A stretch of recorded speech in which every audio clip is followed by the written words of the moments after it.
Ahí dice que está grabando. Bueno, muy buenas tardes a las y los asistentes a esta segunda jornada de encuentro que hemos denominado ¿Qué se investiga en la UNAPSE de Victoria? Y que tiene por finalidad difundir el quehacer de investigación de académicas, académicos, así como también brindar un espacio para que estudiantes puedan dar a conocer sus proyectos de investigación. Como lo mencionábamos ayer, la investigación es una tarea fundamental de la Universidad Arturo Prat, en la cual las diferentes facultades, centros e institutos que la integran han definido áreas y líneas de investigación orientadas al desarrollo de los territorios donde nos encontramos insertos. Para comenzar, nuestra mesa de ponencias, que se denomina Investigación en Educación y Salud Pública, aportes desde la carrera de Psicología, voy a presentar a los y las expositoras. En primer lugar, escucharemos la presentación de las estudiantes de quinto año de la carrera de Psicología y que actualmente se encuentran realizando su práctica profesional. Ellas son Yasna Vergara, Yasmín Leiva y Victoria Luan. Y ellas nos van a presentar su trabajo titulado Diversidad Sexual y su evolución desde diferentes perspectivas. Y luego nos acompañará la doctora Jimena Suárez Cretón, psicóloga, académica e investigadora de la carrera de Psicología, doctora en Psicología y Educación por la Universidad del País Vasco, España, magíster en Educación por la Universidad de la Frontera y que se desempeña en el área de Psicología Educacional. Sus áreas de investigación son los procesos de aprendizaje e innovación educativa en educación superior y competencias genéricas. Ella presentará junto a Nelson Castro Méndez, quien es académico de la carrera de Psicología desde el año 2006, desde la Facultad de Ciencias de la Salud de la UNAP, magíster en Dirección y Gestión de Recursos Humanos, y ha colaborado en investigación para la carrera de Psicología, publicando en revistas indexadas en las áreas de Educación y Salud Pública desde el año 2016. Ellos nos van a presentar su trabajo que se titula Experiencias de investigación en educación y salud pública. Cada exposición va a tener hasta un máximo de 20 minutos. Cuando les queden 5 minutos yo les voy a avisar para que puedan ir redondeando sus ideas y así cerrar la presentación. Les voy a ir avisando por interno para no interrumpirlos, así que probablemente les va a aparecer como el mensaje ahí de aviso. Y preguntas que podamos tener las vamos a realizar al final de las dos presentaciones, ¿ya? Primero vamos a presentar y luego dejamos un espacio como de conversación y de preguntas, ¿sí?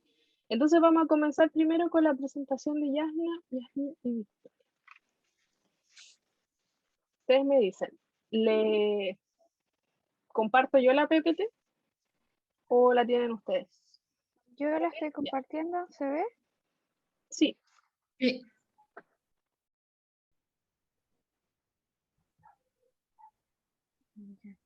Ay.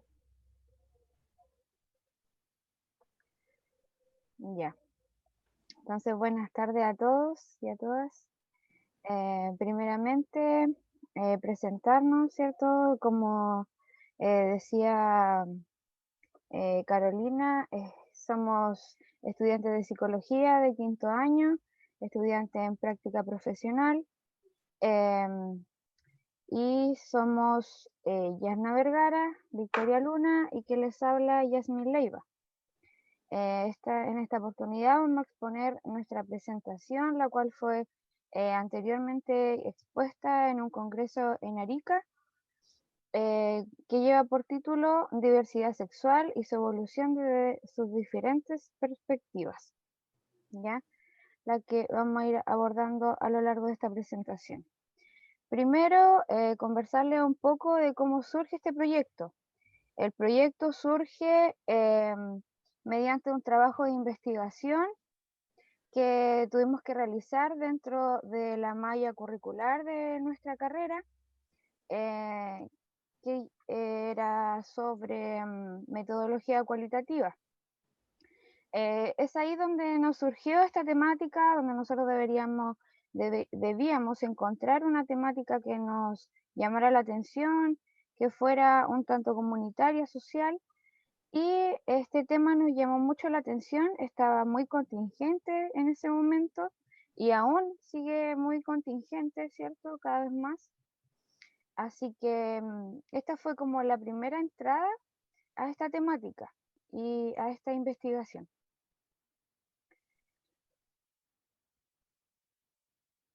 Luego, la información en el área de investigación. Poco a poco nos fuimos interesando más en esta temática y al explorar más las áreas, los antecedentes teóricos, nos dimos cuenta que la universidad también tenía esta área de investigación y nos fuimos informando más y más sobre el tema con nuestras compañeras, los que nos llamó mucho la atención, ya que también nos otorgaba varios beneficios desde nuestra área profesional.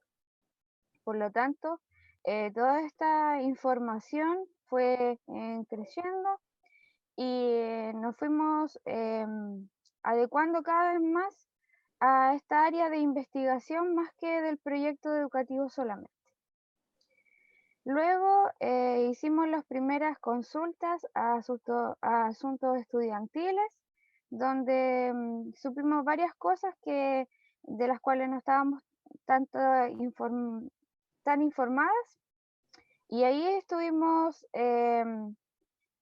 dimos como el primer paso a este proyecto más masivo y a esta investigación que se fue convirtiendo cada vez más en un proyecto personal y en un proyecto profesional.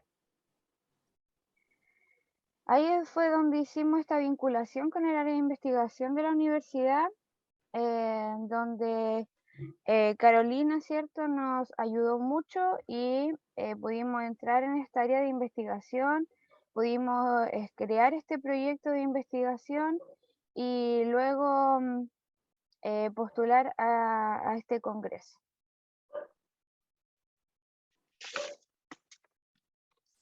Bueno, la postulación al Congreso lo hicimos, en ese entonces la Universidad de Tarapacá estaba a cargo de realizar el Congreso. Entonces postulaban, ese Congreso es de la CUECH, o sea, de todas las universidades estatales, y para postular y para poder participar del Congreso nosotros teníamos que enviar nuestro trabajo de investigación. Entonces estuvimos atentos a la página de la universidad y cuando se abrió la convocatoria enviamos nuestro resumen y todas las cosas que pedían los organizadores del Congreso en ese entonces. Luego esperamos aproximadamente unos 2 meses en que nos dieran los resultados y que ahí nos avisaban que estábamos aceptadas y nos decían el tiempo y todo cómo teníamos que nosotros exponer. Entre medio de eso ocurrió el estallido social, por lo tanto también teníamos la duda de que se realizara o no este congreso, pero finalmente sí se realizó.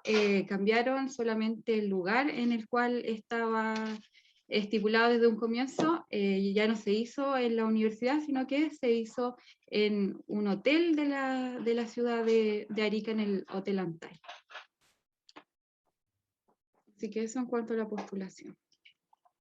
Bueno, en cuanto a nuestra investigación, voy a hablar acerca de la relevancia, que tiene una relevancia política, ¿cierto? Ya que tiene una importancia bajo el marco jurídico a los disidentes sexuales y o pertenecientes a la comunidad LGTBIQ+, con el fin de promover la igualdad y la inclusión. En cuanto a la relevancia y la importancia ético-social, impulsar estudios, ciertos futuros estudios respecto a diversidad sexual que puedan contribuir a cambios sociales, nuevas reformas también educativas que puedan impulsar la identidad sexual de cada individuo. Y también los cambios legislativos que puedan resguardar la integridad de todos los seres humanos. Y también es un tema muy contingente y nuestra investigación así nosotros lo creemos, ya que existe una gran cantidad de casos de violencia, de discriminación y de extrema homofobia que aún se vivencian en el siglo XXI, ¿cierto?, en el que estamos, y por otro lado también la gran cantidad de movilizaciones que han habido en pro de este movimiento social que tiene como objetivo fomentar la igualdad y la inclusión.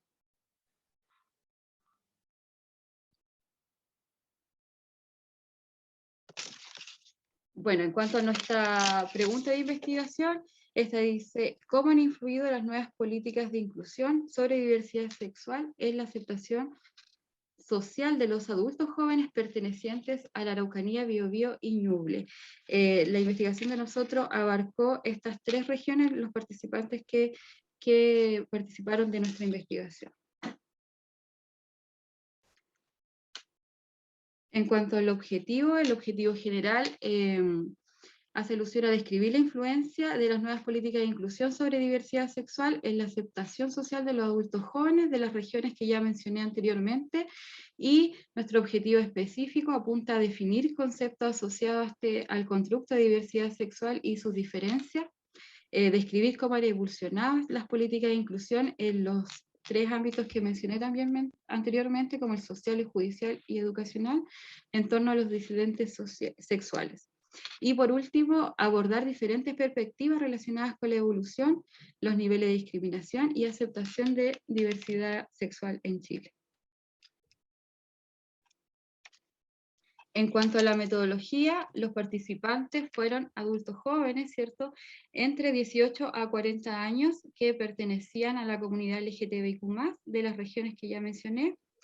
El diseño es de investigación-acción y la metodología es mixta, ya que era cualitativa y cuantitativa.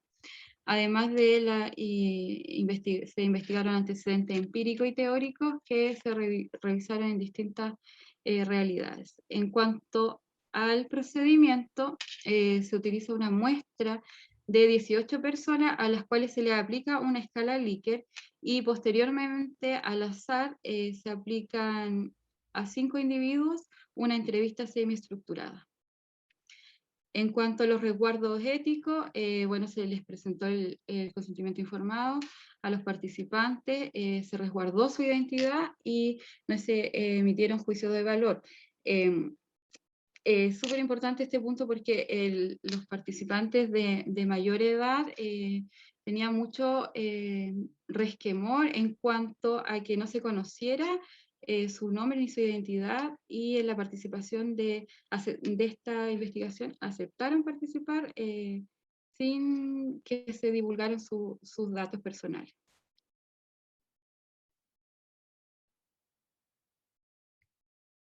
Bueno, en relación a algunos resultados que nosotros pudimos obtener de nuestra investigación, en relación a la pregunta planteada, ¿conozco el significado de identidad y orientación sexual? La mayor parte de nuestros encuestados y participantes de la investigación manifestaron conocer estos constructos correspondientes a esta temática.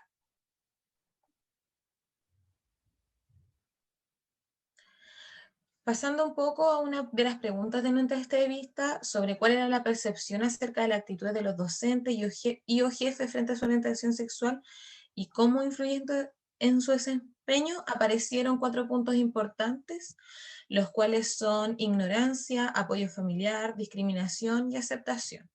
Entre las respuestas que nosotros pudimos captar frente a esta pregunta, en torno a la ignorancia, una de las declaraciones fue: los docentes no están capacitados en cómo tratarnos, correspondiente a un hombre transgénero de 21 años. Correspondiente al apoyo familiar, refirieron: cuando uno tiene una buena base de apoyo, eso te otorga seguridad. En relación a la discriminación, se declara: en el liceo tenía un profe que siempre me trataba mal, me decía que yo le caía mal, que me odiaba porque yo era lesbiana. Y en torno a la aceptación, captamos una experiencia también de una persona que tuvo un buen trato de parte de sus profesores en relación a su orientación y sexualidad.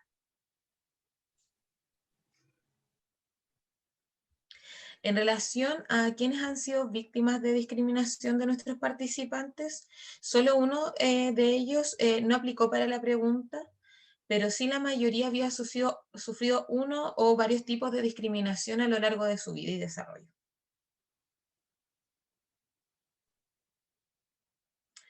En torno a la pregunta, ¿cómo considera usted, considera usted que hay factores que realzan conducta homofóbica en nuestra cultura?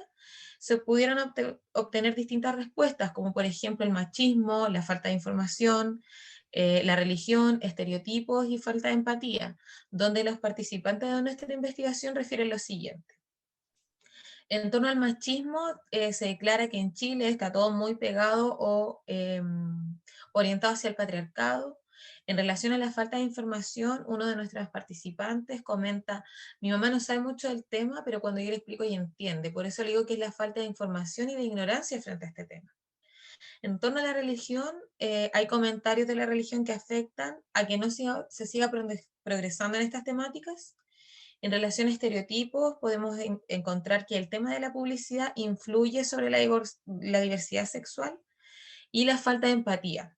Por ejemplo, mi mamá todavía me dice que tiene que aguantar que yo quiera ser hombre y cosas así, como que no entiende.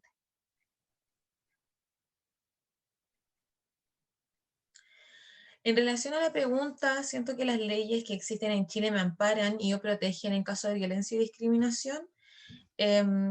Todas las personas coinciden en estar en desacuerdo con esto, concluyendo así que las leyes no protegen ni amparan en casos de violencia, lo cual queda evidenciado a través de varios casos que han sido de carácter público, que hemos podido evidenciar a través de prensa escrita y audiovisual.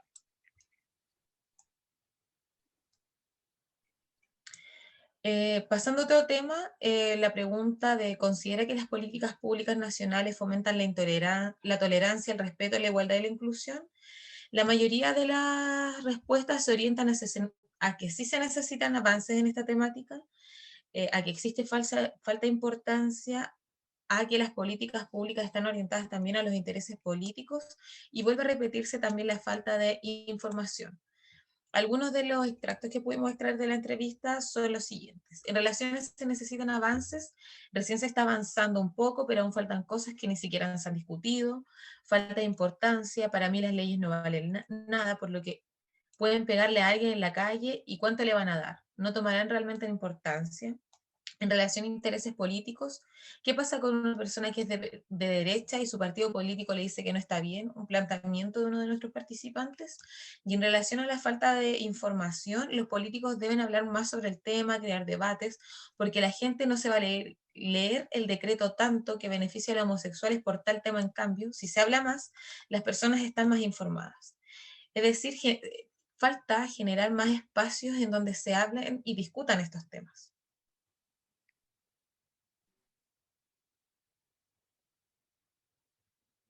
Bueno, en cuanto a la conclusión que arrojó nuestra investigación, podemos decir que luego de la aplicación de la entrevista, las observaciones realizadas y el análisis de los instrumentos que utilizamos, los adultos jóvenes pertenecientes, ¿cierto?, a las regiones de Ñuble, Biobío y Araucanía sienten que las políticas públicas aún no han evolucionado de tal forma que le otorguen seguridad y pleno desarrollo a la comunidad LGTBIQ+. Quedando vacíos legales respecto a sanciones hacia la violación de los derechos humanos que siguen ocurriendo en la actualidad. ¿Ya? Y esto hace referencia también a las condenas, que son muy bajas en cuanto a los delitos que ocurren de extrema homofobia y de violencia hacia la comunidad LGTBIQ+. Además, también se hace hincapié en poder educar desde los inicios de la educación formal, ¿cierto?, en Chile, en cuanto a temas de sexualidad y diversidad sexual, de manera que pueda fomentar el respeto mutuo y las diferencias que caracteriza a cada individuo. Y por último, lo social también queda mucho por combatir respecto a la aceptación de las minorías sexuales, ya que ellos no pueden expresarse libremente y aún presentan sentimientos de represión y como consecuencia también la falta de información y la tremenda ignorancia que existe respecto de las vivencias que tiene la comunidad LGTBIQ+.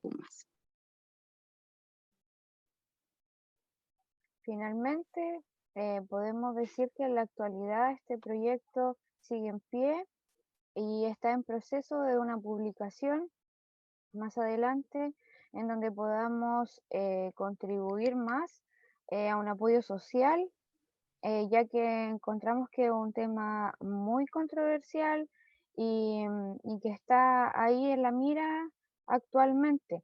Así que es muy importante, como decía mi compañera, ¿cierto?, llevar estos temas más allá, informarnos más y buscar más posibilidades de exponer estos temas, de llevarlos a la mesa, de que todos podamos conversar el tema y, y investigar sobre estas vivencias, que es muy importante.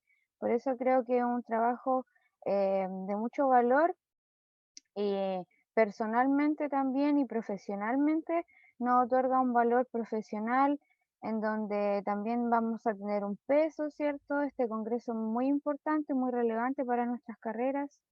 Por lo tanto, sigue en pie y tenemos la meta de publicarlas más adelante, pero yo creo que en un corto plazo. Y obviamente también nos va a otorgar una oportunidad laboral, eh, quizá orientadas a estos temas o a otros, pero dentro de nuestra profesión, dentro de nuestro trabajo que viene pronto, también es una oportunidad que se nos da a nosotras como profesionales psicólogas y que también va a contribuir como un apoyo social, como lo decía anteriormente. Así que esa ha sido nuestra presentación, esperando que le haya gustado y cualquier duda también podemos hablar sobre el tema.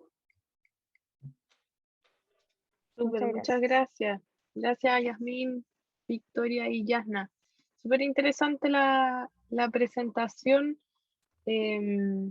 Sí, o sea, si bien este trabajo se hizo hace un tiempo atrás, no pierde relevancia y es interesante ver formas de quizás profundizar en alguna de las líneas que ustedes han estado trabajando, como a ir a algún punto en específico y poder indagar más en detalle quizás algunos temas, pensando hoy en día en el contexto nacional que estos temas están. O sea, si vemos en la convención constituyente, estos temas aparecen como de esta imaginación de un nuevo país, y creo que no pierde relevancia. Entonces sería interesante ver esta oportunidad, como ustedes bien lo plantean, como este trabajo es una oportunidad de poder seguir avanzando en esta línea, si es algo que a ustedes les interesa, eh, no dejarlo. Así que súper bien, yo la felicito.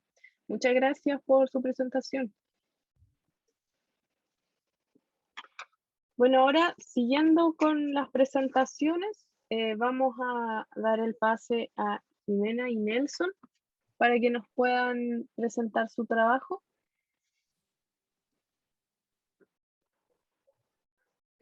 ¿Tú lo vas a pasar, Caro? Así es. Ya. Voy a compartir.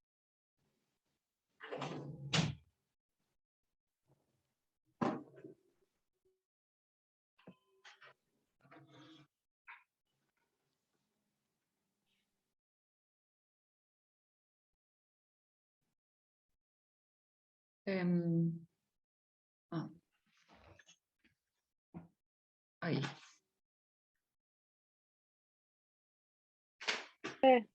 Ya. Tienen la palabra. ¿Quién comienza, Nelson? Como quieras, si quieres partes tú. Ya, vuelve atrás, Caro, un poquito para introducir. Bueno, buenas tardes a las personas que vayan a presenciar esto. Les comento que nosotros somos docentes de la universidad, ¿cierto? Que ya mencionó Carolina, y nosotros quisimos en esta oportunidad un poco hacer una pequeña recopilación, un poco de las investigaciones que hemos llevado a cabo en la universidad, básicamente en el área de educación y salud. Vamos a ser como bastante concretos, vamos a nombrar algunos de los estudios y lo vamos a presentar brevemente, como para que más que nada conozcan, y si hay alguna posibilidad de ampliar un poco más, lo haríamos al final. Sí, agregar que estos son investigaciones que hemos llevado desde el 2016 a la fecha y que son todas investigaciones que han sido como enviadas a publicación, varias de ellas están publicadas ya, de tal manera que pudieran como recurrirse a ellas para más detalle también. Nos pueden escribir y ahí les podemos como enviar el link del artículo. Y hay otras que están saliendo a publicación recientemente. Ok, avancemos. Bueno, ya, bueno. ¿sí? ¿Tú? Dale. Área de educación. Vamos a presentar algunas investigaciones que hemos realizado exclusivamente en el área de educación, básicamente en docencia, en educación superior. La siguiente, Caro. Ya, Nelson. Bien, quisimos plantearlo como preguntas, de tal manera que pudiéramos como hacerlo un poco más interesante para nuestro auditorio. ¿Cómo mejorar el proceso de autorregulación del aprendizaje del estudiante? La autorregulación es tremendamente importante en el aprendizaje de los alumnos, ya en educación superior o en educación básica o media. La autorregulación involucra la capacidad del estudiante de ser activo en buscar un objetivo de aprendizaje, satisfacción en el aprendizaje también. Entonces nosotros dijimos, ¿cómo podemos lograr esto? Y utilizamos para ello una estrategia de usar un foro virtual que pusimos a disposición de 3 carreras del área de la salud de primer año. ¿Ya? Entonces lo que hacíamos era disponer un foro en donde ellos pudieran hablar y debatir acerca de, por ejemplo, promoción y prevención de la salud, autocuidado, manejo del dolor, competencias que había que tener en trabajo en salud. Utilizamos para evaluar una escala de Pinterest de autorregulación y una escala de Fedorov para evaluar la valoración del foro.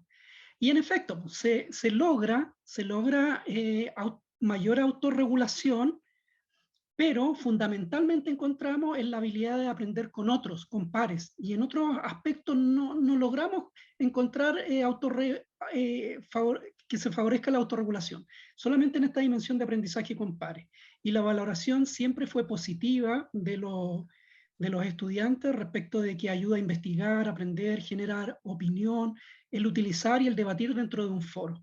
¿Ya? Siempre es importante, sí, y esta es como la última idea, la participación activa del alumno y la participación activa también del profesor como un moderador en el rol. ¿Sigamos?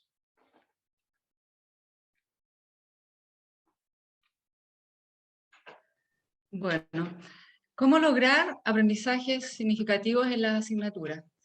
El aprendizaje significativo es como el objetivo de la educación actual. La idea es un tipo de aprendizaje que sea como con sentido, con significado para, en este caso, el estudiante.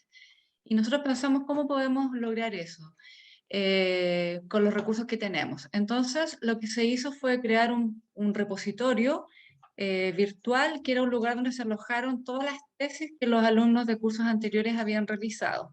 Y la idea era que este repositorio estuviera al servicio de las diferentes asignaturas que se cursan en psicología, siendo posible que el profesor los ocupara, las tesis, para hacer algunas actividades con los estudiantes. Esa fue la experiencia que nosotros llevamos a cabo. Para evaluar si realmente esta experiencia había servido, utilizamos un instrumento para recoger información que fue una escala de aprendizaje significativo que se le aplicó a los estudiantes, donde ellos daban su opinión acerca de la experiencia. Los resultados nos indicaron que en general los estudiantes, podríamos decir que aprendieron significativamente, aunque es difícil aseverarlo en toda su plenitud porque es un concepto muy abstracto, pero sí lograron aprender mejor, valoraron positivamente el usar una herramienta como un repositorio para aprender, lograron una mejor conexión, ¿cierto?, de los conocimientos previos que a lo mejor se presentan en las asignaturas con las temáticas nuevas que los profesores introducían, teniendo como base las investigaciones que sus mismos compañeros habían llevado a cabo en años anteriores. Fue valorada como una buena experiencia y de alguna manera esta herramienta permitió a los alumnos aprender en forma más activa y al mismo tiempo poder trabajar con otros, que es mucho más entretenido que trabajar solos. Bueno, aquí nos planteamos la pregunta de si es posible mejorar el pensamiento crítico en los estudiantes. Y aquí abajo en la figura se aprecia un estudiante reflexionando, haciéndose preguntas. El pensamiento crítico es tremendamente importante para el estudiante moderno, porque está sometido a muchas fuentes de información, entonces tiene que aprender cómo a apreciar la importancia, la relevancia y lo verídico de la información. Por eso es tan importante el pensamiento crítico. Entonces, ¿es posible mejorarlo? Nosotros encontramos que sí, y para ello utilizamos una estrategia pedagógica y probamos el aprendizaje basado en problemas. Si servía para mejorar el pensamiento crítico. Para esto trabajamos en una asignatura de estudiantes de cuarto año durante 4 meses. Por supuesto, se capacitó a los estudiantes en esta estrategia de análisis basado en problemas, y para darnos cuenta si realmente funcionaba o no, utilizamos un cuestionario de competencias genéricas. Utilizamos también un test para evaluar el impacto del aprendizaje basado en problemas, ¿ya? Y los resultados nos mostraron que en efecto había un incremento del pensamiento crítico, y que sí, que esta técnica de análisis basado en problemas favorece el desarrollo de habilidades cognitivas superiores, como procesar más profundamente la información, reflexionar y ser más activo en el aprendizaje. Por supuesto que se puede discutir mucho más acerca de la presencia de esta competencia en estudiantes que finalizan su formación profesional, tan importante, por supuesto. ¿Sigamos?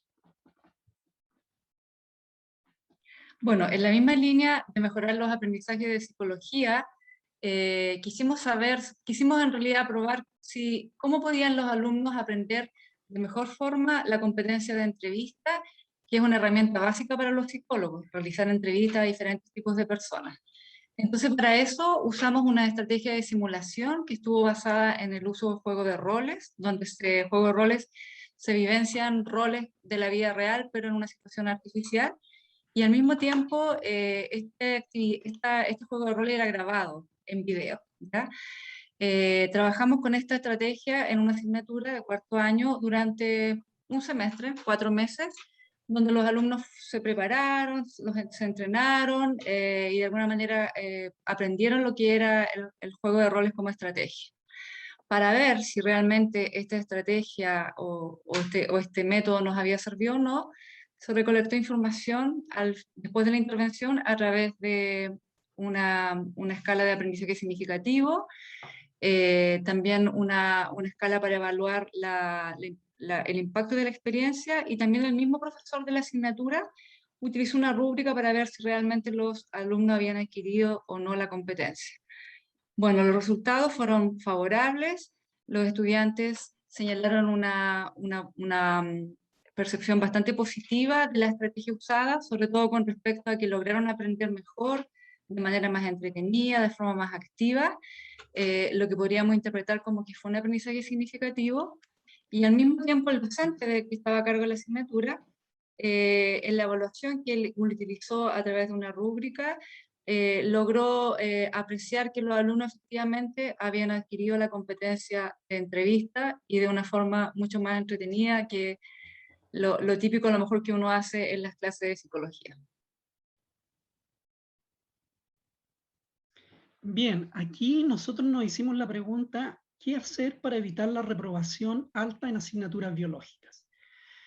Resulta que en la carrera llevábamos como algún tiempo con indicadores altos de reprobación en asignaturas principalmente biológicas, en ramos como anatomía, neuroanatomofisiología específicamente, ¿ya? Entonces, para eso tratamos de qué podíamos hacer, y recurrimos a la estrategia de análisis de caso, que es una estrategia que es bien sistemática, de un conjunto de pasos, que para tratar de lograr aprendizaje más comprensivo y significativo. Trabajamos con la carrera de psicología y kinesiología.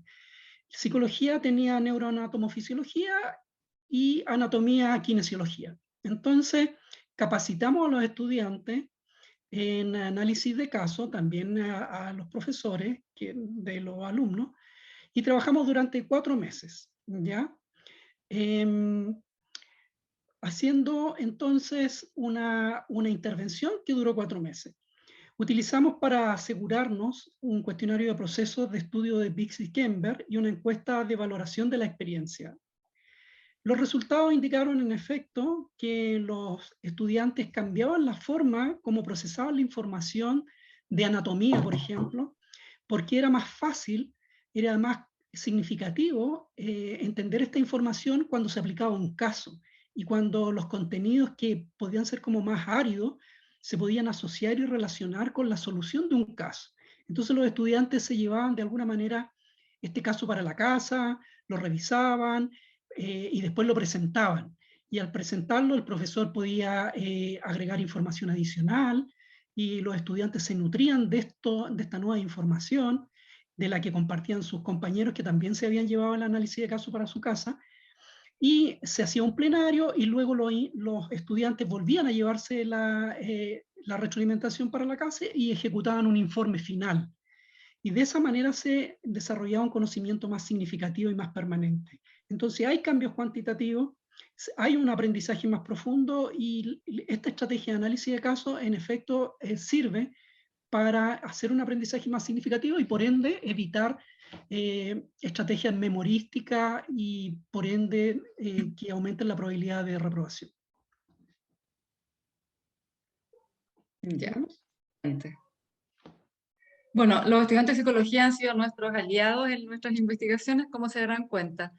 En este estudio que realizamos a cabo fue como quisimos saber si los estudiantes de psicología, durante su estudio y cuando terminaban la carrera, si ellos percibían que habían adquirido las competencias necesarias, en este caso competencias genéricas o competencias blandas, que la carrera requería.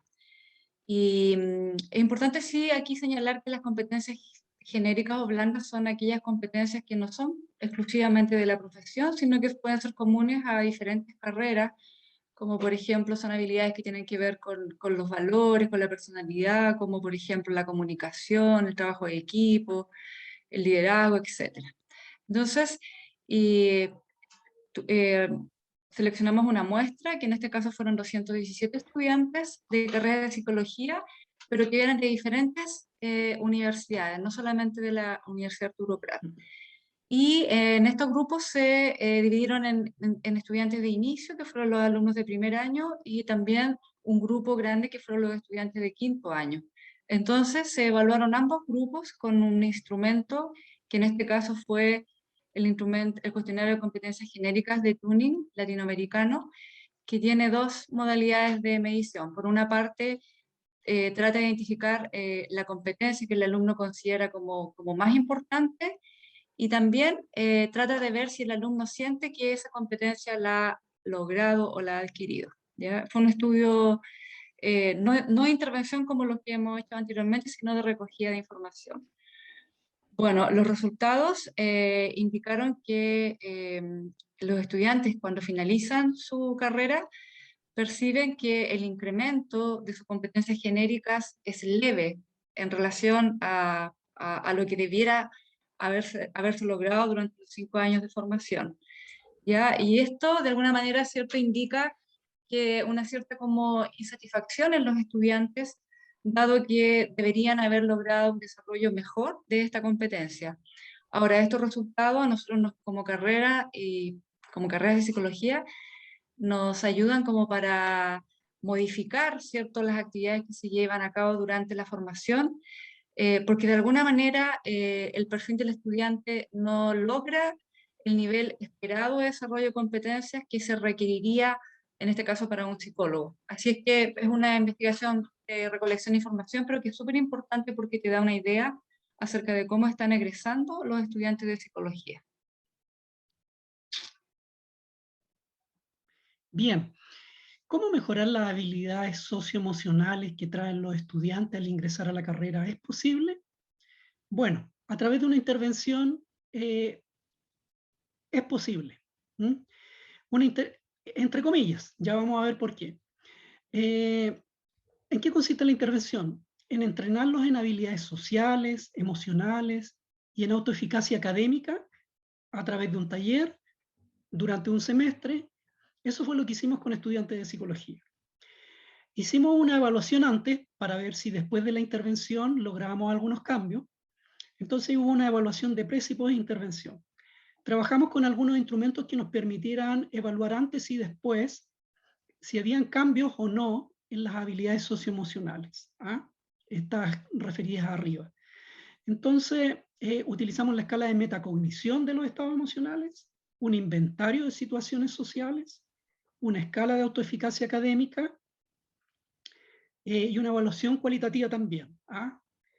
Los resultados indicaron que sí, que había un aumento leve en algunas habilidades después del taller, después de la intervención, pero estas habilidades no fueron estadísticamente significativas, ¿ya? Es decir, no podríamos asegurar totalmente que se debieron a la intervención, ¿ya? Sin embargo, al hacer una evaluación menos cuantitativa y más cualitativa, preguntarle a los estudiantes, sí nos decían que había adquisición de distintos aprendizajes, que apreciaban la necesidad de conocerse a sí mismos, que apreciaban esa necesidad de avanzar en el apoyo socioemocional y en el acompañamiento. Entonces, de alguna manera, sí hubo un cambio, no significativo, pero sí se reconoce cualitativamente que un programa de intervención es importante y que puede ayudar a mejorar las habilidades socioemocionales de los estudiantes al ingresar a psicología.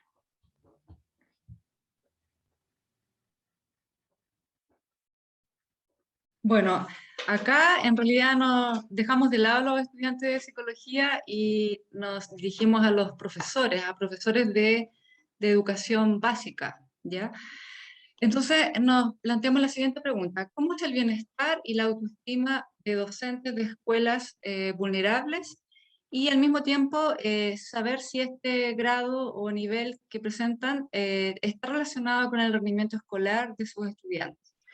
En el fondo lo que nosotros hicimos, ¿cierto?, fue tratar de explorar un poco el bienestar, que el grado de agrado, de sensaciones positivas, de satisfacción consigo mismo que tiene el docente, y al mismo tiempo quisimos saber si ellos realmente tenían una buena autoestima o era regular, o como generalmente se dice, que los docentes tienen baja autoestima. Entonces la idea era probar un poco cómo realmente eran estas habilidades. Para ello nosotros hicimos un trabajo de campo donde encuestamos, le aplicamos cuestionarios a una muestra de 317 profesores que trabajaban en ese minuto con estudiantes de quinto a octavo año básico en escuelas municipales vulnerables de la provincia de Malleco. Es decir, participaron varias ciudades: Victoria, Coyipulli, Trayén, etc. Para evaluar el bienestar se aplicó la escala de bienestar psicológico, ya elaborada por Casuyo y Castro, y para evaluar la autoestima aplicamos la escala de autoestima de Rosenberg, en la adaptación a Chile. Y para ver el rendimiento de los alumnos utilizamos el promedio de notas de 2 asignaturas, lenguaje y matemática, que tenían los estudiantes de estos profesores durante el periodo en que aplicamos la encuesta. Bueno, los resultados fueron bien interesantes porque observamos que los profesores en general presentaban un buen bienestar psicológico, un buen nivel de bienestar psicológico, y la autoestima de los docentes también era positiva, que era algo como bastante contrario a lo que generalmente uno cree, que los profesores tienen baja autoestima o no tienen un buen bienestar. Este resultado de alguna manera refleja que los docentes tienen fortalezas en su desarrollo personal que puede contribuir a la salud mental. De hecho, el bienestar y la autoestima son variables que ayudan a que el profesor pueda afrontar mejor cualquier situación que va viviendo, ya sea desde la vida privada hasta la profesional. Y al mismo tiempo se observó que había una correlación significativa entre la variable autoestima y el rendimiento escolar de los estudiantes. Es decir, si el profesor tenía una buena autoestima, lo más probable es que el rendimiento de los estudiantes era bueno, y viceversa. Cuando el rendimiento escolar era más bajo, la autoestima del profesor era más baja o estaba más disminuida. Lo interesante del estudio fue que finalmente nosotros, como de alguna manera verificamos que la autoestima y el bienestar son factores protectores de la salud mental del profesor y que también contribuyen al bienestar de sus estudiantes. La siguiente.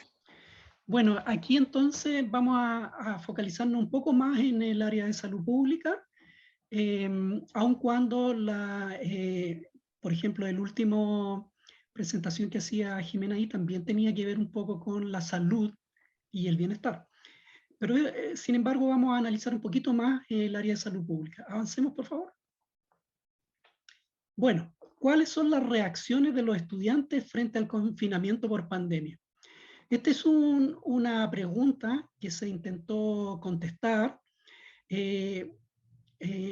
a través de cuando nosotros estábamos participando de un grupo de calidad de vida de la Universidad, investigación de la sede Victoria, un grupo de calidad de vida. Ahí recibimos el apoyo también de Carolina Fuente y el grupo de calidad de vida. Y la universidad en su conjunto estaba interesada en conocer qué estaba pasando con los estudiantes con el confinamiento. Entonces, se hizo un levantamiento de datos a 4.414 estudiantes. Esto fue en abril del 2020, así que no deja de ser interesante la muestra tan grande. Entonces nosotros, como Victoria, tomamos esta información y tratamos como de tratar de encontrar algunas conclusiones respecto a esto. Bueno, esta fue una encuesta que se realizó y esta encuesta básicamente medía una escala de percepción de riesgo, medía también qué tan informado, conductas de información y qué tanto autocuidado tenía el estudiante, y también preguntaba cualitativamente sobre si había tenido cambios vitales en las últimas 2 semanas. ¿Ya? Entonces encontramos que en general había la percepción de alto riesgo, o sea que a poder contagiarse. Sin embargo, había una baja probabilidad de contagiarse en el mes, ¿ya? Por parte de los estudiantes. Y si ello ocurría, había una gravedad de las consecuencias, o sea, se apreciaba gravedad en contagiarse. Sí se sentían informados, pero sin embargo no se sentían los estudiantes preparados para enfrentar la cuarentena. Fíjense qué interesante todo esto porque nos dice relación con lo que le ha tocado vivir a la comunidad universitaria.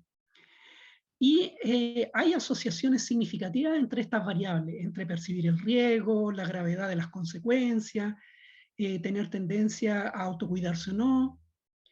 Bueno, en general se encuentra que hay problemas de salud mental, alrededor de un 17%, aproximadamente 18%.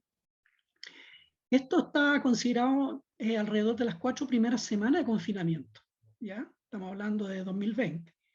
Y se refleja ansiedad, miedo, temor, angustia, estrés, dificultades de sueño, depresión, se reportan alteraciones del ánimo, se reportan dificultades emocionales, así como preocupación constante e incertidumbre. ¿Ya? Sin duda alguna que el confinamiento también para los estudiantes en relación a lo que arroja el estudio, interfirió con sus clases, estaba interfiriendo con sus clases, interfiriendo con el aprendizaje. Había un fuerte sentimiento de aislamiento, ¿ya? Alrededor de un 70%. Algunos estudiantes trabajan y se sentían afectados económicamente. Mucha preocupación por la familia porque se pudieran enfermar algún pariente.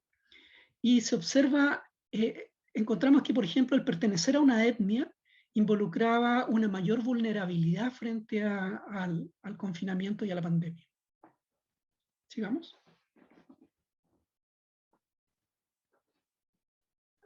Bueno, acá quizás abarcamos 2 áreas, la de educación y también el área de salud. Y siguiendo con el tema de la pandemia, cierto que fue algo que nos ha mantenido todo este tiempo en confinamiento, nosotros nos planteamos la siguiente pregunta. ¿Logran los estudiantes autorregularse y sentir satisfacción con sus estudios?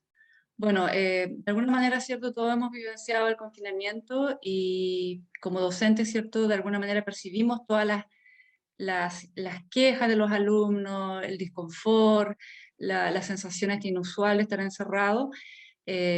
además de eso, la adopción de métodos en nosotros los docentes que nunca habíamos usado, cambiar nuestra metodología. Entonces todo eso nos llevaba a preguntarnos si realmente con esto que estábamos haciendo los alumnos lograban estar aprendiendo y poder ser efectivos y estar conformes con su experiencia de aprendizaje.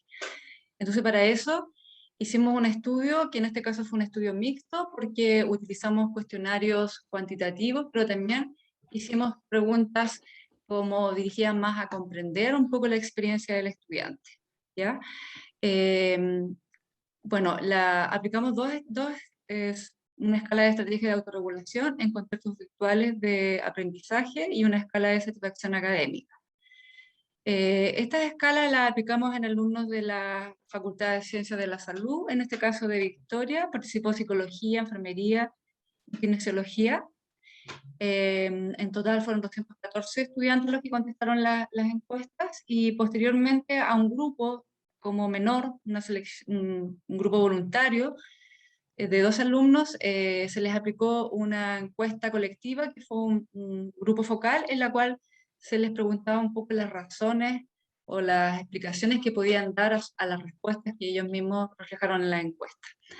Los resultados fueron bien interesantes porque mostraron niveles de autorregulación medios en la población cierto evaluada, en los estudiantes de la Universidad Arturo Prat, una alta satisfacción académica, pero sí, bueno, es importante aquí decir que la satisfacción académica se refiere a como al grado de estar conforme o de acuerdo con la experiencia de estudiar, ¿ya?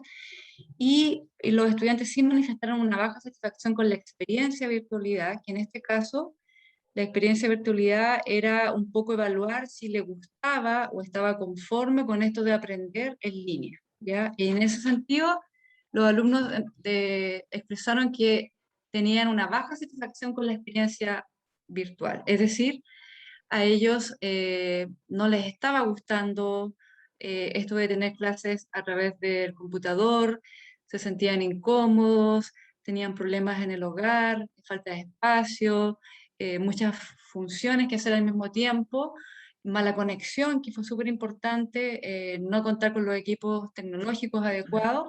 Por lo tanto, podríamos decir que un porcentaje importante evaluó como que no le gustaba o no estaba tan conforme con la experiencia de aprender virtualmente, ¿ya?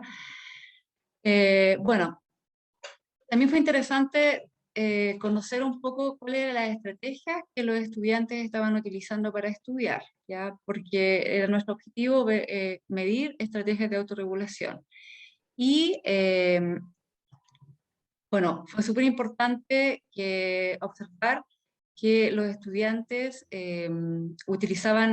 los estudiantes que estaban como más satisfechos con la carrera en sí, con la satisfacción académica, utilizaban una mayor variedad de estrategias para aprender que aquellos estudiantes que a lo mejor no estaban tan a gusto con cómo se estaba dando la asignatura. Y por otro lado, los alumnos que estaban insatisfechos con la experiencia de aprender virtualmente, es decir, de aprender con el computador, también utilizaban estrategias diferentes dependiendo de si su satisfacción con la experiencia era buena o no era tan buena. Lo interesante fue observar que la estrategia que más utilizaron los estudiantes fue el trabajo en equipo, o trabajo con pares, el trabajo en grupo en el fondo, fue como lo más importante. La motivación o la percepción de motivación que tuvieron los alumnos era como baja, no estaban tan como contentos, no les gustaba mucho estudiar, no se sentían muy tan eficaces. Y también se observó que fue súper importante el apoyo del profesor, en este caso, el apoyo del docente, pero como las clases directas o sincrónicas eran más reducidas, porque así fue en el modo virtual, no se contaba con la presencia, ¿cierto?, constante del profesor, lo que implicaba que ellos entonces recurrieran mucho más al aprendizaje con otros, y ahí de esa forma lograban aprender mejor. Quizá agregar que este fue nuestra primera experiencia con el Observatorio de Educación de Iquique, que trabajamos en conjunto con ellos, tratando de investigar estos temas interesantes. ¿Okay? ¿Sigamos? Bien, aquí aquí nos planteamos si había alguna relación entre la dificultad para regular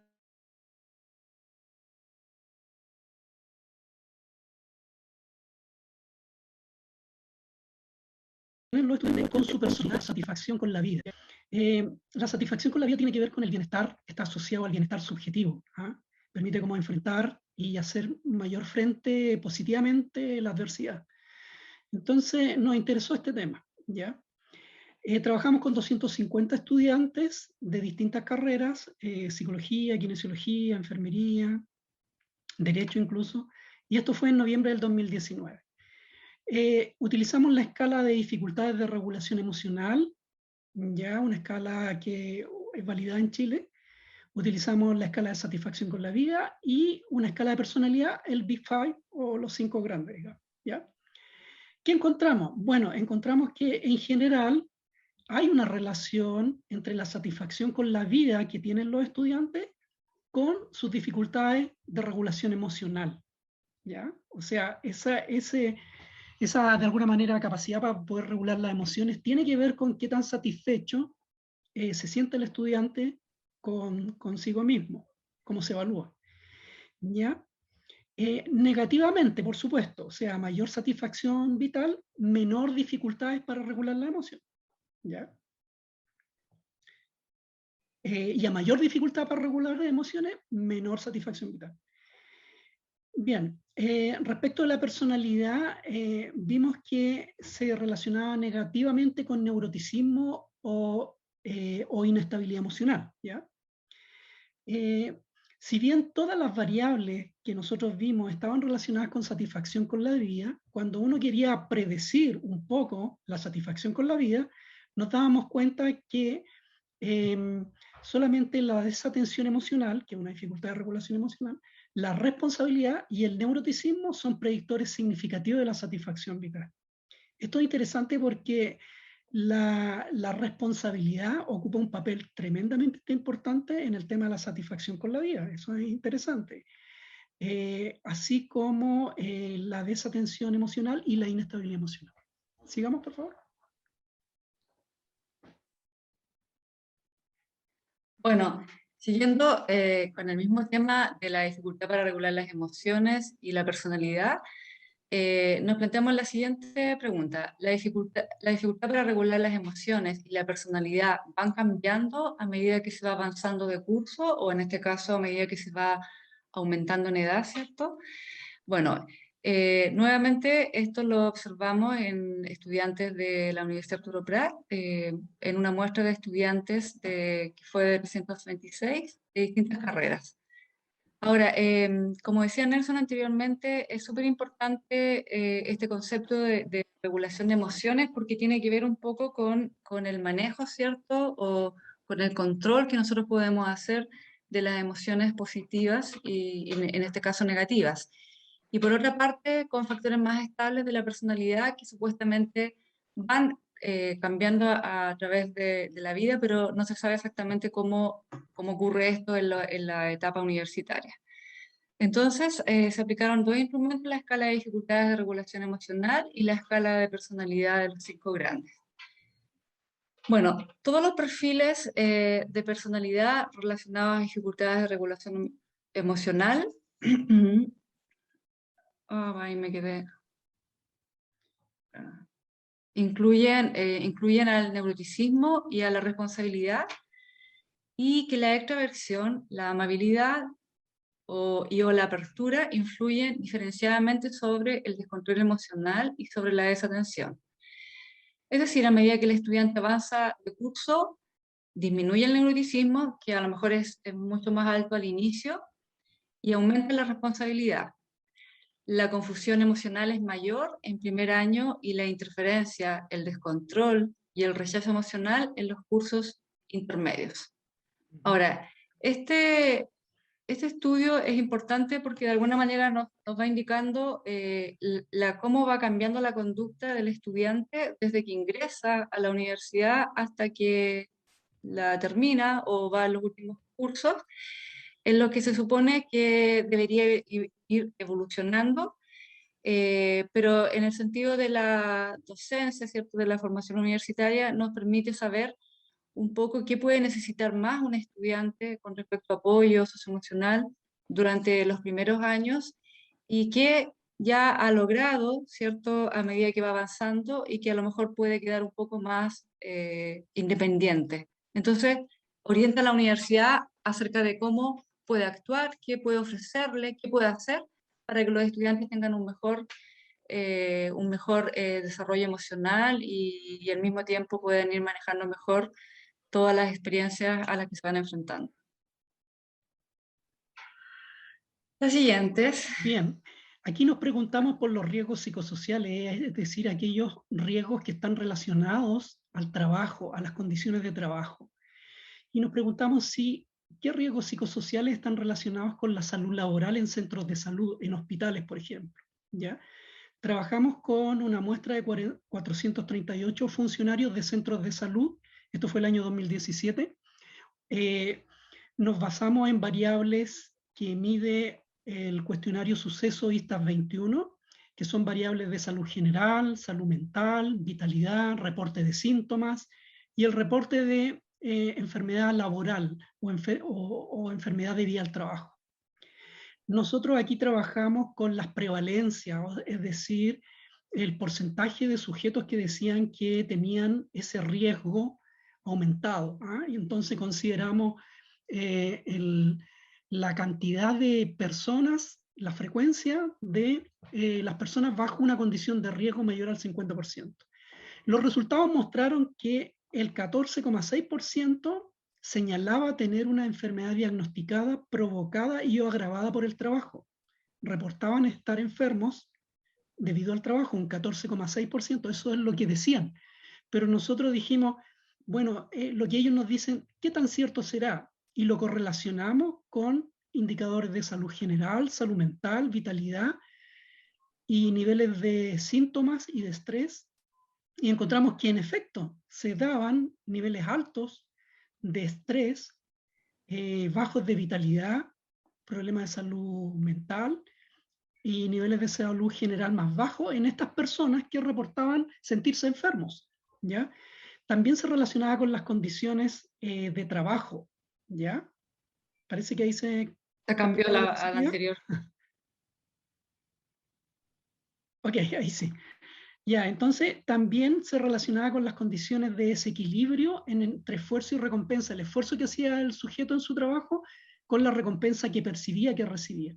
Y aquí encontramos algo bien interesante que se publicó, que fueron que dentro de todos los posibles riesgos psicosociales encontramos que habían 4 que eran comunes en los centros de salud y que tienen que ver con riesgos psicosociales de carácter emocional, ¿ya? Y que estos riesgos psicosociales que encontramos realmente permitían discriminar entre sujetos sanos y enfermos, ¿ya? O sea, de alguna manera esta escala de riesgos psicosociales sí nos ayuda a discriminar entre personas que se van a enfermar o se pueden enfermar de aquellos que están mejor. ¿Ok? Sigamos.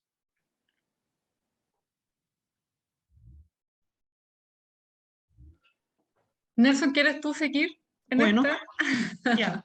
Nosotros nos preguntamos, ¿es posible predecir quién se va a enfermar, por ejemplo, en un hospital, a partir de los riesgos psicosociales? Y nos preguntamos, ¿qué factores podrían disminuir esto? Y nos dimos cuenta que la respuesta es sí. Trabajamos con 480 funcionarios de un hospital. En ese hospital había un caso centinela en una unidad. Me reservo el nombre de la unidad porque no interesa, sino que interesa que hay un caso centinela. Un caso centinela es un caso que ya fue remitido para ser atendido porque está en estudio, el sujeto está enfermo y probablemente está asociado su enfermedad con el trabajo. Eso es un caso centinela. Entonces nosotros dijimos, si ya tenemos casos centinela en una unidad, ¿nos servirá para poder predecir quién se podrá enfermar de acuerdo si en esa unidad hay riesgos más altos o riesgos más bajos? Ese análisis predictivo lo hicimos a través de estadística con regresión lineal. Nos basamos en variables de salud general, salud mental, niveles de vitalidad, reporte de síntomas y reporte de estrés, perdón, reporte de enfermedad profesional. Aplicamos, bueno, esto fue un análisis del cuestionario Suceso Vistas 21 que tiene que ser, que aplica el Instituto de Seguridad Laboral en las organizaciones para prevenir riesgos psicosociales relacionados al trabajo. Y los resultados mostraron que las exigencias cuantitativas, la sobrecarga de trabajo, el bajo sentido del trabajo y el endeudamiento eran los mayores predictores de reporte de síntomas, es decir, de que la gente realmente se iba como a enfermar. ¿Podemos avanzar? Ok. Reporte de síntomas. Pero nos dimos cuenta de algo interesante, que el sentido del trabajo interactúa con la sobrecarga de tal manera que atenúa el efecto para enfermarse. ¿Ya? Esto significa que la gente se puede enfermar por sobrecarga, por un bajo sentido de su trabajo, de que no tiene importancia, relevancia su trabajo, y por un endeudamiento fuerte. ¿Ya?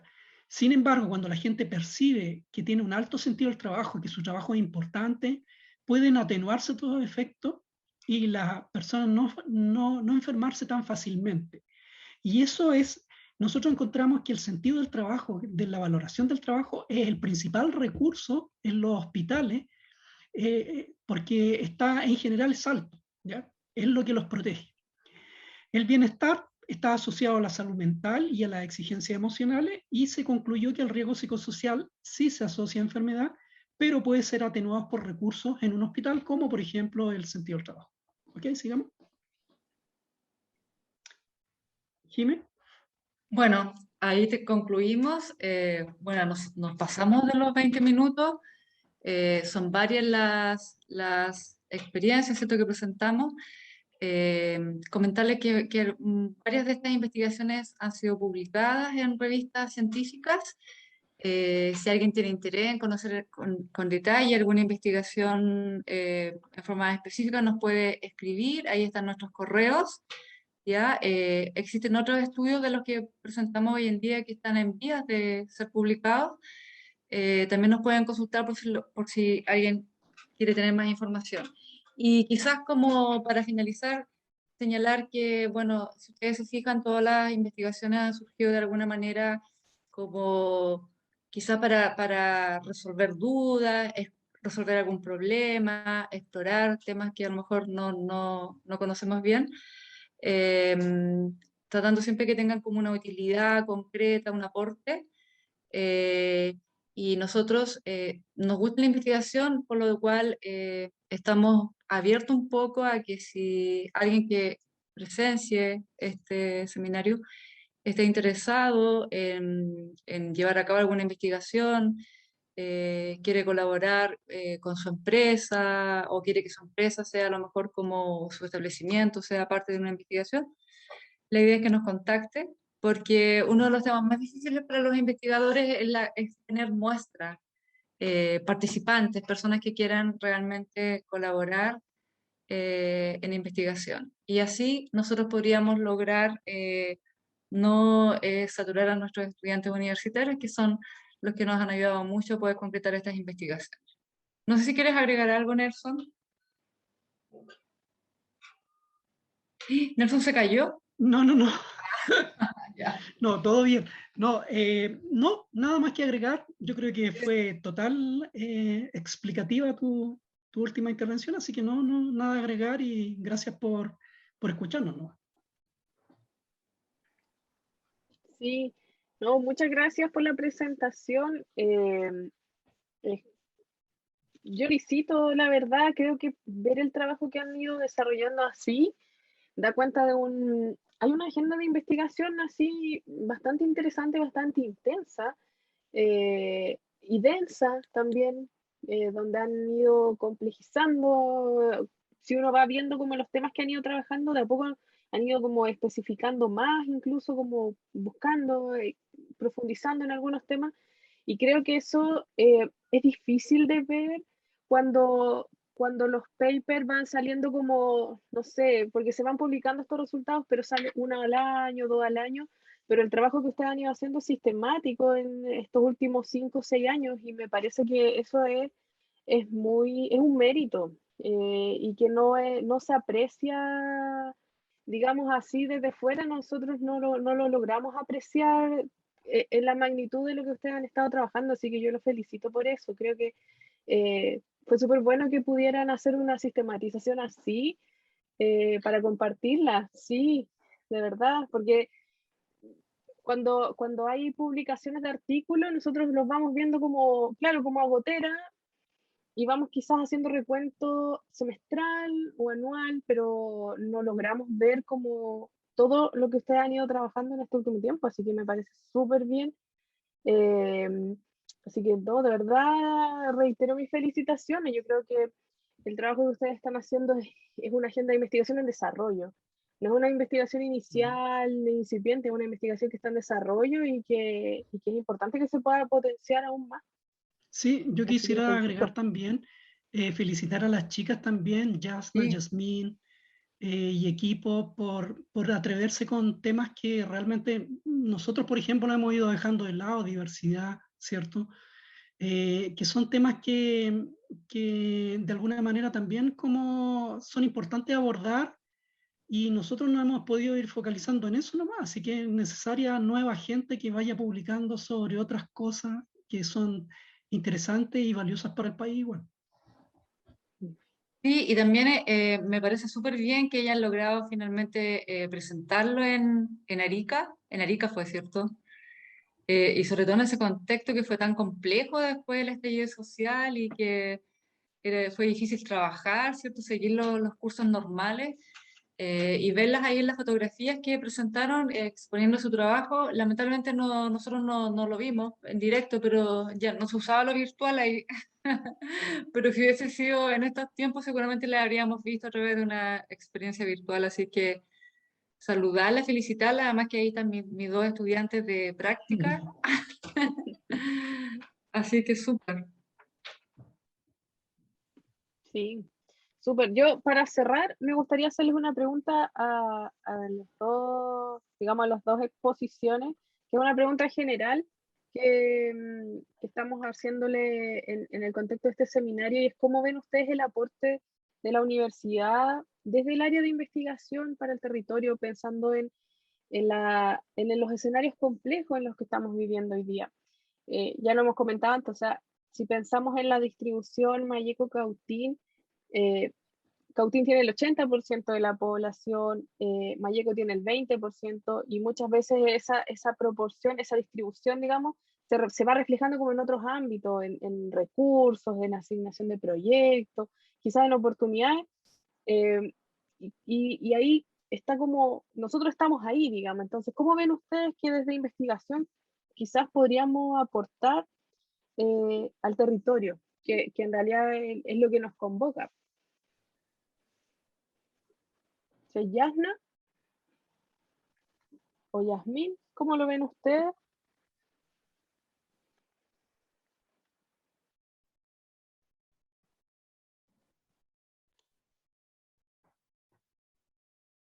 No, Tal vez partimos nosotros primero. ¿Sí? ¿También? Bueno, yo creo que la universidad, uno de los objetivos de la universidad es como poder aportar al territorio, poder como aportar a la comunidad en conocimiento, y el conocimiento se logra a través de la investigación. Entonces es como de alguna manera es parte de la misión y es una tarea que hemos tratado de ir desarrollando, pero es un tema pendiente aún. Entonces, en la medida que la comunidad vaya conociendo lo que vamos haciendo, creo que esto va a ser más factible, que podamos ir insertándonos en algún lugar para ir colaborando, por ejemplo, en temas como educación o salud, que es lo que hemos estado haciendo. Sí.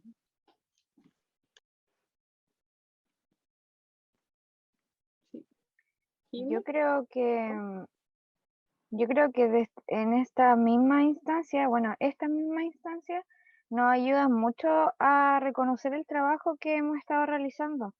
Yo creo que al difundir esta información y al difundir lo que se ha ido trabajando en el área de investigación en la universidad, esto también va a ser conocido por otros miembros quizás que van ingresando a la universidad, que puedan también realizar estos trabajos y así también se va a difundir dentro de las localidades, de la población y a nivel social, que creo que ahí donde está el punto, el enfoque, para que todos estos temas relevantes para nosotros, ¿cierto? Que fue como el fin de ser publicado o investigado, también ellos también conozcan la relevancia y conozcan la información recolectada y sean más informados sobre estos temas que son muy contribuyentes, ¿cierto? Y muy em, contingentes en estos tiempos. O sea, yo creo que igual desde la psicología hay muchas áreas que siempre van a ser contingentes y siempre van a ser importantes que conozcamos, que nos informemos y siento que igual poco a poco en la actualidad se ha ido conociendo más estos temas y tenemos que sacarle provecho también a eso. Y así el trabajo de los profesores, que es súper valioso, que ellos están investigando constantemente temas súper importantes, que sean conocidos, donde la gente vaya participando más y más. Esta información va a tener más valor quizá en unos años más, como ha ido progresando también hasta el día de hoy. Sí, súper, gracias. Sí, yo, Carolina, fíjate que pienso que, bueno, que como universidad igual todavía nos falta ahí en la parte esa como de contribuir al medio social, a la comuna, porque igual es difícil la investigación como en terreno, ¿cierto? En ambientes distintos a lo mejor la comunidad universitaria. Quizás ahí es como un tema a lo mejor de comunicación que a lo mejor nosotros podríamos investigar, temas que a la sociedad le interese, pero por otro lado los grupos, las organizaciones no siempre están abiertas, entonces ahí de pronto se produce así como un impasse y creo que ahí nos falta, pues nosotros estando en esta zona, ¿cierto?, de alta vulnerabilidad social, podríamos haber como aportado más en temas sociales, por ejemplo, en temas externos a la universidad. Sin embargo, creo que ahí estamos al debe, como que mm, lo hacemos, pero muy internamente. Por ejemplo, las chiquillas fueron uno de los pocos grupos que he visto que en los últimos años participan en una actividad, ¿cierto?, como hacia afuera. Entonces, quizás ahí nos falta todavía como lograr mayor presencia, conquistar otros espacios, abrirnos. Igual pienso que la pandemia de alguna manera como que nos ha cerrado y también nos ha abierto. Entonces, como estamos ahí en una situación difícil, que probablemente una vez que acabe todo este confinamiento, ojalá podamos salir renovados y podamos a lo mejor como tener más participación social. Súper, gracias. Sí, yo también voy como por la misma línea que decía la profesora Jimena. Creo que la universidad puede ser un puente para que pueda trabajar y exista mayor participación con la comunidad en los distintos espacios, ahora que hay varios programas y fundaciones a lo largo de la región, en donde se puedan hacer instancias de vinculación con ellos, y yo creo que es un plus que le da la universidad. Y así que eso pienso, pero quería decir otra cosa aparte. No sé si lo mencionamos anteriormente, que nosotros cuando fuimos a Arica, la universidad a nosotros nos apoyó mucho en todo sentido. Por ejemplo, el área de investigación, en lo económico, también nos ayudó a financiar el viaje y todo eso. Así que nosotros igual estamos muy agradecidos del apoyo que nos brindó la universidad en nuestro proyecto, en poder haber ido y haber viajado, todo lo que implicó aquello. Así que eso. Muchas gracias. Sí, no, muchas gracias. Bueno, gracias a todos por su participación hoy día en esta jornada del seminario. Y bueno, ahora con esto ya damos por finalizada esta sesión, ¿sí? Mañana vamos a tener una nueva sesión, que ya es la última, donde vamos a tener una mesa de ponencia de investigación en el área de kinesiología, aportes y desafíos desde experiencias locales, donde también vamos a contar con la participación de estudiantes que nos van a contar su experiencia de investigación, lo cual para nosotros también es muy enriquecedor poder conocer qué es lo que ellos están haciendo, cuáles son las inquietudes, y cómo conectamos ahí también con el trabajo que se hace a nivel de académica y académico. Así que va a estar súper interesante y es mañana a la misma hora, para las 18 horas. Así que muchas gracias y nos vemos. Gracias a ti, Carolina, igual, Ok, por gracias, organizar Carolina. este espacio.